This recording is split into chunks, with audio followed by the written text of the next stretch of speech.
Assalamualaikum warahmatullahi wabarakatuh. Sebelumnya, perkenalkan nama saya Wina Safira dengan nomor MPM 2012110019. Di sini, kami akan mempresentasikan hasil kerja dari kelompok kami yang akan membahas materi dengan judul Sistem Pengambilan Keputusan. Tugas ini merupakan tugas dari mata kuliah Sistem Informasi Manajemen dengan dosen pengampu Bapak Indra Eskom MTI. Adapun anggota dari kelompok kami yang pertama Hoirul Ade Wirawan, selanjutnya Imade Saidar Mayuda, Cantika Putri, dan terakhir saya sendiri Wina Safira. Definisi pengambilan keputusan ialah proses pemilihan dari beberapa alternatif tindakan untuk mencapai tujuan. Jenis-jenis keputusan adalah yang pertama, tidak terstruktur, yang kedua, keputusan semi terstruktur, dan yang ketiga, terstruktur. Konsep sistem pendukung keputusan. Sistem yang digunakan untuk mendukung dan membantu pihak manajer melakukan pengambilan keputusan pada kondisi semi terstruktur dan tidak terstruktur. Pada dasarnya, konsep DSS hanyalah sebatas kegiatan membantu para manajer melakukan penilaian serta menggantikan posisi dan peran manajer. Intelijen bisnis dalam perusahaan. Intelijen bisnis adalah sekumpulan teknik dan alat untuk mentransformasi dari data mentah menjadi informasi yang berguna dan bermakna untuk tujuan analisis bisnis. Tujuan intelijen bisnis dalam perusahaan. Tujuan dari intelijen bisnis adalah memberikan informasi real time yang akurat bagi para pengambil keputusan, dan analytic tools akan membantu mereka untuk memahami informasi dan segera mengambil keputusan. Ada beberapa keuntungan intelijen bisnis dalam perusahaan. Yang pertama, meningkatkan profit, menurunkan biaya, mempermudah pengambilan keputusan, serta peningkatan dalam pemasaran. Selanjutnya, membangun sistem informasi.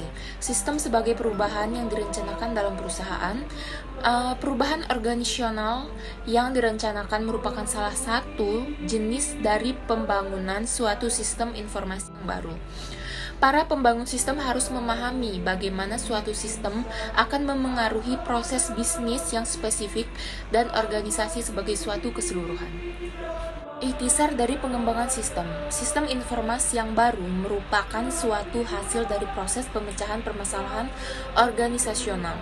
Suatu sistem informasi yang baru dibangun sebagai suatu pemecahan bagi beberapa tipe permasalahan dapat merupakan salah satu yang para manajer dan karyawan menyadari.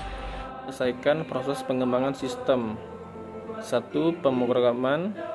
2. Pengujian. 3. Produksi dan layanan. Pendekatan alternatif pembangunan sistem. Sejumlah pendekatan sistem telah dikembangkan dan dibedakan menjadi beberapa metode sesuai dengan masalah perusahaan yang dipecahkan. 1. Siklus hidup sistem tradisional. Siklus hidup sistem adalah metode pengembangan sistem informasi yang paling tua. Kedua, pembuatan prototipe. Prototipe adalah sistem versi informasi atau bagian dari sistem yang sudah dapat berfungsi tetapi dimaksudkan hanya sebagai model awal. Pembuatan prototipe lebih berulang secara eksplisit daripada siklus hidup yang konvensional dan secara aktif mempromosikan perubahan dalam rancangan sistem. 3. Paket perangkat lunak, aplikasi, dan alih-daya. Pengembangan aplikasi pada perusahaan digital. Di lingkungan perusahaan digital, organisasi perlu menambah, mengubah, dan menghentikan kemampuan teknologi mereka dengan cepat untuk menanggapi peluang-peluang baru yang meliputi kebutuhan untuk menyediakan aplikasi sebagai platform mobile. Para pebisnis juga sangat bergantung pada teknik siklus yang cepat, di antaranya sebagai berikut. 1. Pengembangan aplikasi cepat atau RDA. Yang kedua, pengembangan berbasis komponen dan layanan web. Yang ketiga, pengembangan aplikasi mobile. 4 hal yang membuat pentingnya manajemen proyek. 1. Time atau waktu. Waktu sangat penting bagi manajemen proyek untuk menetapkan target agar bisa tercapai sebelum waktu yang telah ditetapkan. Yang kedua, resource. Manajemen sumber daya atau resource terdiri dari menentukan suatu target dan sasaran, organisasi, komunikasi, dan motivasi, serta pengembangan sumber daya manusia. Yang ketiga, expense. Expense atau biaya harus telah dianggarkan untuk suatu proyek yang lebih baik, meminimalisirkan pengeluaran anggaran. Yang keempat, quality. Quality atau mutu adalah hal yang harus sangat diperhatikan untuk mencapai tujuan akhir penyelesaian suatu proyek. Karena ada 2 hal yang harus dioptimalkan untuk mencapai target tersebut, yaitu sumber daya dan mutu. Memilih proyek yang tepat. Investasi dalam proyek-proyek internet seperti investasi lainnya memerlukan beberapa keahlian analitis serta pengalaman dan pengamatan agar tidak kehilangan sejumlah besar uang dan tidak berinvestasi dalam proyek terkenal berhasil atau program yang harus dievaluasi sebagai berikut.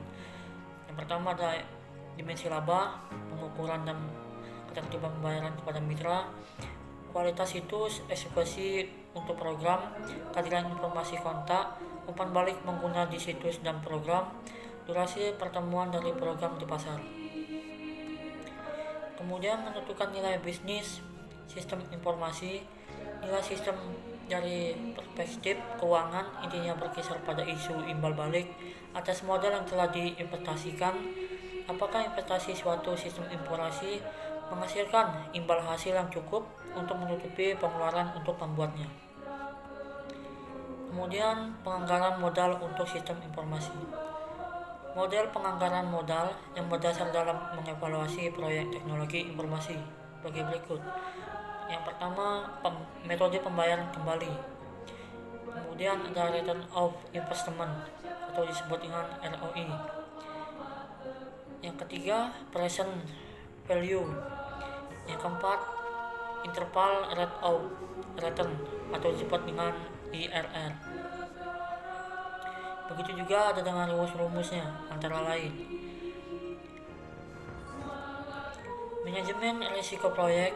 Manajemen risiko proyek adalah proses mengidentifikasi, pengelompokan, memprioritaskan, dan mencernakan untuk risiko sebelum menjadi masalah.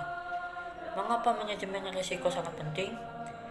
Manajemen risiko sangat penting untuk dapat mengetahui tentang ancaman apa saja yang ada di lingkungan pengoperasian proyek dan kemungkinan untuk mengurangi risiko.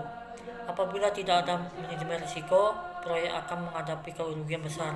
Karena apa? Karena tidak memiliki persiapan untuk menghadapi risiko yang tidak pasti. Kemudian ada beberapa cara untuk melakukan manajemen risiko proyek. Yang pertama ada identifikasi risiko, kemudian analisis risiko kualitatif, analisis risiko kuantitatif, strategi menghadapi risiko, memantau mengendalikan risiko.